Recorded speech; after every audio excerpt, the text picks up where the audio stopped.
પ્રકૃતિનો નિયમ છે, સર્જન વિસર્જન ઓટોમેટિક આ પ્રોસિજર ચાલ્યા જ કરે. પણ આપણે એમાં વિક્ષેપ કરી દીધો કે જે પ્રકૃતિના પશુઓને એને બી મારીને ખાવા મળે. કેમ?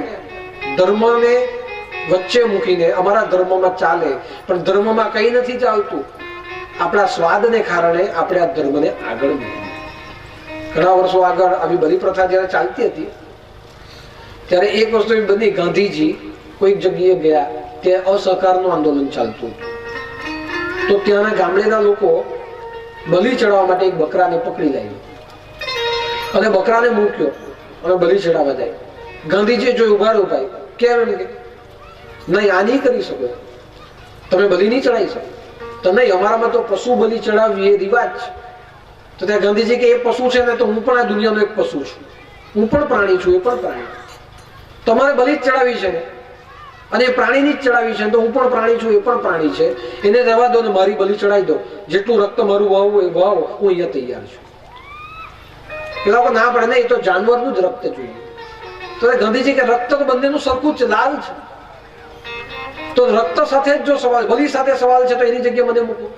રક્ત સાથે જો તમને પ્રશ્ન છે તો એની સાથે મને, મારું રક્ત પણ લાલ છે, એનું બી લાલ છે, મારું ચડાવી દઉં, શું વાંધો? ઉની કાપવા દો, મને કાપી નાખો. ત્યાંના લોકોએ ગાંધીજીની માફી માંગી અને એવું કહેવાય છે કે જે તે કોઈ ગામ છે ત્યાં તે દિવસથી આજ સુધી એ બલિ પ્રથા ત્યાંથી પછી બંધ થઈ ગઈ. આ જો કેવો મહાત્મા. હવે ગાંધીજીને ત્યાં કોણે પહોંચાડ્યા? એ સત્તાએ. જા, ત્યાં બલિ પ્રથા તું જઈને અટકાવ, તારા અટકવાથી અટકી જશે. એટલે ગાંધીજી ત્યાં પહોંચ્યા. આ સત્તા કામ કરે. તારામાં ઈશ્વર, તું જાણે છે, તું જા ને સમજાવ, અને ત્યાંથી એ પ્રથા અટકી. આ ગાંધીજીએ કહ્યું છે. તો એ પ્રમાણે જોવા જાય તો આવો માંસાહાર થવો નહીં જોઈએ. આજે દેવીની પૂજામાં નથી ચડાવતી બલિ, બકરાના ઢોકા કાપીને મૂકે. બલિ માતાજીને બહુ ભાવે, ચાલો ને વાંધો નહીં, માતાજીને બહુ ભાવે, હું માની લીધું. તો માતાજી તો વાઘ પર બેહે ને વાઘ બહુ ગમે. જો જાઓ ને વાઘને પકડી લાવો, જાઓ. બકરા પરને તો પકડીને ખવડાવે. જો પોસતું તે મારતું, રંગદૂત મહારાજ કહી ગયેલા, જે પોસતું તે જ મારતું. એમ એ બકરાને તમે બાળક નાનું લાવે, એને પાડે, એને પોસે, એને કાજુ બદામ પિસ્તા ખવડાવે. લોકો કેમ કાજુ બદામ પિસ્તા થાય ને? ઓલમોસ્ટ તો થાય ને. બુંદી ખવડાવે, ભજીયા ખવડાવે, તગડો કરે. પેલો પણ કેવો, ભગવાને મને કેવો માલિક આપ્યો, પણ એને ખબર નથી કે આજે ખવડાવે ને એ પાછું તો કાપીને તારામાંથી લઈ બી લેવાનો છે. એવું કેમ? બદામ ખરા થોડો તગડો બને. પછી મેં કહ્યું તગડો વજન વધે કે નહીં?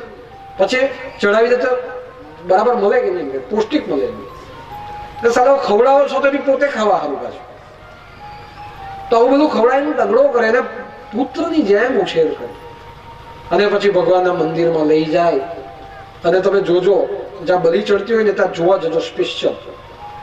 જે બકરો ઘરમાં હોય ને એની બલિ ચડવાની હોય ને, એ બકરાને હાર પહેરાવાય, એની પૂજા થાય, એને હલાલ કરવા માટે એને લઈ જાય. અને જ્યારે બકરાને તમે લઈ જાઓ ને તો બકરાનો ઠંડનાટ ને બકરો માની ચૂક કોઈ કે આજે મારે મરવાનું, એ નિરાશ હોય. એનું મોઢું જોજો, તમને નિરાશા દેખાશે. એવો બચારો નિરાશ થઈ જાય, એને ખેંચીને નગારા વગાડીને આપણે લઈ જઈએ. બકરામાં બિલકુલ જીવ નથી. એને ખબર છે આજે હું મરી જવાનું. પુત્ર તરીકે ઉછેર કર્યો ને એ જ પિતા પુત્રની બલિ ચડાવી. આપણે આપણા પુત્રને મારીએ ખરા કે? આપણે જો એક ઠાપટ મારે તો આપણે લડવા માટે પહોંચીએ, પણ ખાવા માટે બધી વસ્તુ અધિકાર આપ્યો છે, નિર્માણ થયેલી છતાં પણ નાચી કૂદીને મોતનો મહોત્સવ બનાવે, લઈ જાય, મૂકે.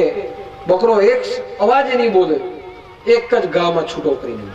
કેમ? મેં કોઈ એક જ ગા, એને દુઃખ નહીં થવું જોઈએ. હવે આટલું માર્યું, આનાથી ઓછું દુઃખ છે ને? બે ત્રણ વખત એમ કાપે ને, એ તફડી, એ સારું નહીં કહેવાય. અરે તમે મોટો કરીને તફડાઈ માર્યો તેની વાત નહીં કરો. આવું હવે આ કેટલી હદે વિકૃતિ, ધર્મના નામે આડંબર.